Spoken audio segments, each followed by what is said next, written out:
information by March 10th. Let's now recognize the gentleman from North Carolina, Mr. Meadows. Thank you, Mr. Chairman. Thank each of you. My apologies. I've had 4 or 5 things going on. Dr. Gowadia, I want to come to you and thank you for the meeting yesterday. And obviously, you've got counsel here. Thank her as well. And I guess I'm a little confused because yesterday we talked about a reset. We talked about going forward and really working this. But my staff informed me, and that's why I came back, that we're again trying to insert an attorney-client privilege and keep things from OSC, and I didn't leave with that impression yesterday from our private meeting. Am I misinformed? Mr. Meadows, I apologize if I left you with the notion that I could do something without the department's guidance. I still have to follow the department's guidance. What I offer to you is... So are you saying that the Secretary of DHS concurs with that? Because I'll call him. No, sir, I'm not speaking for the Secretary at all. So then what is... I was very clear yesterday. In fact, in ways, I was a little bit more blunt than I wanted to be, and acknowledged that to your counsel that was there. And yet, I thought the agreements that we had yesterday coming out of that meeting, and it sounds like you're walking them back now, Dr. Gowadia, are you not? No, sir, I don't believe I am. I believe you mentioned that you did not think it was appropriate. Well, and you agreed that you would give the documents to OSC unredacted. No, sir, I do not believe I did that, and if I left you with that impression, Well, I should have had a apologize. stenographer there. And then, I mean, Dr. Gowadia, let me just tell you, I told you I would give you grace, and I'm willing to. I'm willing to say that there's been a lot of mistakes that have been made here, but what I will not do is have a pre-meeting that went really well, and then have you, after you went back and apparently talked to somebody, and come in here today and suggest that it's not okay. Mr. Meadows, again, I sincerely apologize if I left you with the impression that I could give away the attorney. Who can? It has to come to us, guidance through the department, the general counsel of the department. All right, so I asked you yesterday for what statute. You said there wasn't a statute. All right, so I asked you for what rules or regs, and you said it was department guidance. I understand that you don't have that written. Is that correct? Not to my knowledge, sir. All right, so if you don't have written guidance, who the heck gave it to you? So the attorneys at... Who told you that you have guidance? The general counsel, the acting general. All right, so the very person that I've had concerns with, that I expressed to you yesterday, general counsel for who? General counsel for the department, sir. For the Department of Homeland Security Yes, or sir. TSA? Department of Homeland Security. So the general counsel, between yesterday and today... No, not between yesterday and today. Again, going back to yesterday. So when did you talk to the general counsel about this guidance? So well before our meeting yesterday, which is why I am a little shocked that... Okay, so maybe I misunderstood you. So let me ask you this. How can we believe the general guidance of verbal communication from your general counsel? How can Congress look at that? So Do you not see a problem with that? I do, sir, and this is why I have All right, committed so- to working with the department to get... So let me just tell you, if you will comply, I don't recognize the attorney-client privilege, and you know that I don't. Yes, sir, that was clear yesterday. That was clear. The other part of that, the chairman doesn't recognize it, neither does the ranking member recognize it. Yes, sir, that is... All we want is to make sure that Ms. Lerner can get her job done and not be stonewalled. And I told you yesterday that I was willing to have a reset.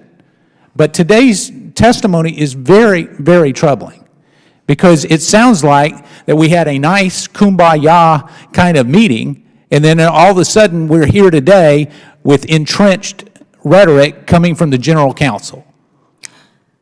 Is that not it? No, Mr. Meadows. Again, I deeply appreciate the time you took to visit with me yesterday. And when No, we I discussed- appreciate your time. Let me just say this. It needs to be productive time, though. Absolutely, and one of the promises I made to you yesterday was I would reach out to Ms. Kerner. That's the Okay, first but thing I you're did saying today. that the things you redacted won't interfere with her investigation. And I went back... That's your sworn testimony.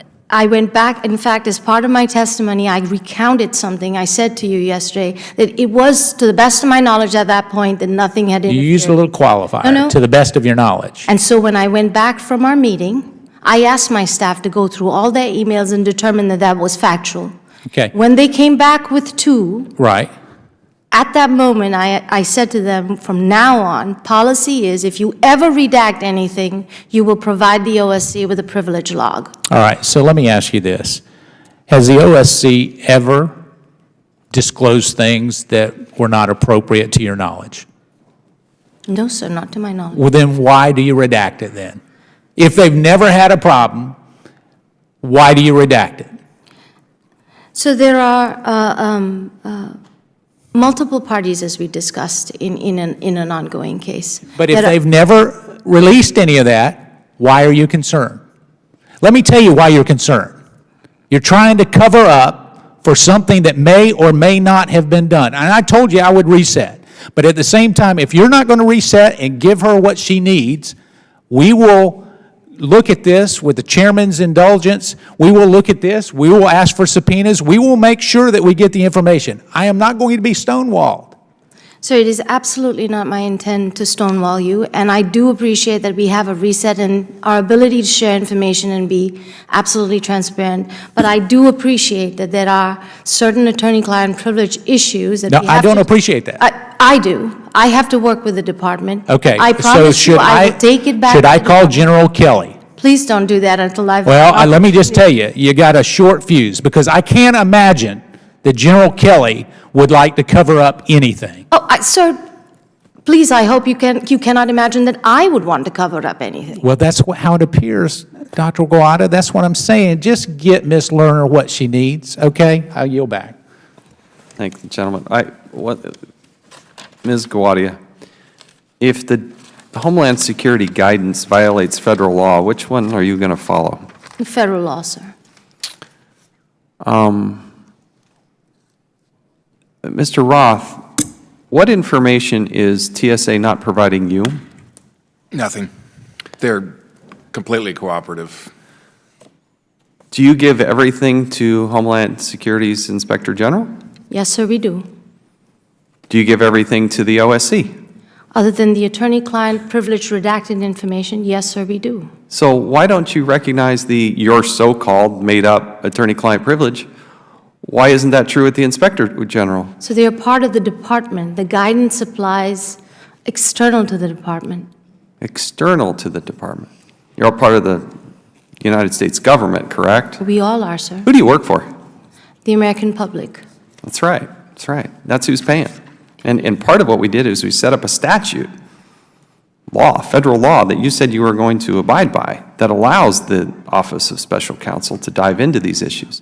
So you do treat the Inspector General different than you do the OSC. In this instance, yes, we do.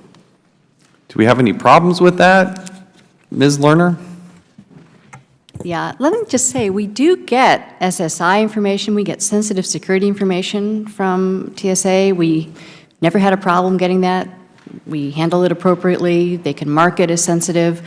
I'm confused about why they don't provide us with what they consider to be attorney-client. We can handle that information the same way we handle the SSI information. If they want to mark something as privileged, we'll make sure it's handled in a confidential way. We're not going to release it No, without talking to them. I think You have we a can solid address reputation. any- You don't have to convince us that you have the right reputation. And we set it up so that you could be the one to be the independent arbiter here. Ms. Gowadia, is the White House external to the department? Yes, they are, sir. But I don't know, if the next Really? question is, do you share it with the White House? I don't know the answer to that. I'll have to take that for the record. Yeah, it's just the logic here is just, it doesn't make sense. It's just kind of comical, and that's the problem. And you're unique. You're an outlier. The department, sir, this guidance applies not just to TSA, Yeah, no, but to look, all I think components. you're a very nice person. You have a host of issues that you have to deal with. I think the guidance here that you're getting is wrong. I think it violates federal law. I think it's unacceptable, and it's something that now has the full attention of this committee, I assure you. And we were going to go to the ends of the earth to, and really at the ultimate, what we're trying to do, both sides out, we're trying to protect whistleblowers so they get a fair hearing. But you know what? They can't get a fair hearing if the OSC only gets a portion of the documentation, even though the law says they get all of the information, and they are set up to do this. They are authorized by Congress. They do work for the American people. We do appropriate money, even though some would like more money. That's the problem and the challenge. And there is a conflict when that attorney may or may not have been involved in some of those decisions in covering that up. I think you do have a cultural problem with the attorneys as well, both at TSA and at Homeland Security, as was demonstrated by the email. And I am very curious to see what the discipline was for that sort of attitude and approach. And I find it wholly unacceptable. I do appreciate everybody who was here and sharing testimony today. We look forward to following it up. And the committee now stands adjourned.